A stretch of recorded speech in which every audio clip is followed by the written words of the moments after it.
Miller Avenue. The Christmases over there certainly were of interest, but not nearly as memorable in detail perhaps as some of my earlier ones. But I remember Christmas having gotten a Boy Scout bugle, and that was something I'd wanted. I got it, I guess, on my 11th birthday, or 11th Christmas. I was 11. I wasn't going to be 12 for about another 8 months. But I was a little frightened to go outside and blow the bugle for fear someone might find that I was not really an authorized Boy Scout. Even though it had a Boy Scout emblem on it, I was a little bit nervous about blowing that bugle at a Boy Scout. It was an official Boy Scout bugle, and I was not an official Boy Scout. That bothered me quite a bit. But I learned to play the bugle, and I'm sure the neighbors all heard it. My folks must have heard it a great deal.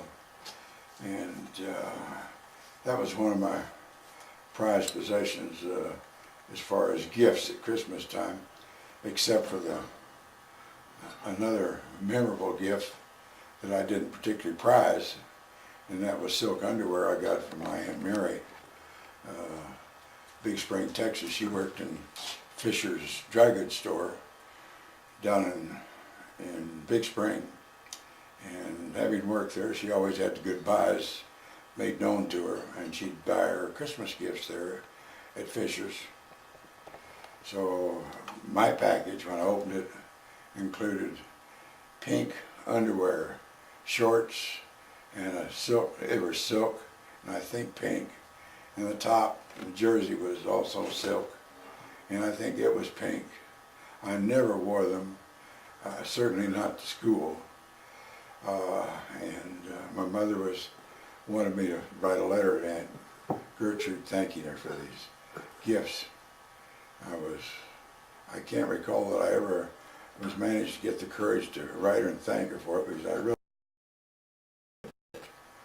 it was too embarrassing. I would never have been able to wear that to gym. If I had to undress and take a shower, it would have been just, well, it would have been traumatic. So Christmas is kind of sped on by in rapid sequence. My brother and sister were also benefiting from Christmas from Auntie Gertrude. They'd have to tell you the gifts they received. I can't recall them. And on occasion, Aunt Mary would come up and join us for Christmas. She was a school teacher at that time back in Texas. So we did enjoy her company there at Christmas time, and she always was able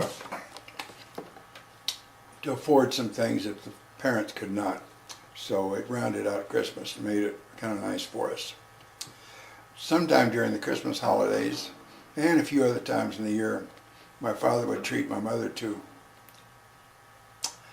all of us, to a dinner in Kansas City, and this was at the Forum.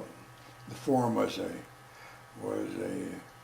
a cafeteria with all these nice goodies laid out in trays. You'd slide down these tubular chrome runway in front of the food cabinets. I always enjoyed that. Everyone was happy when we would go to the Forum.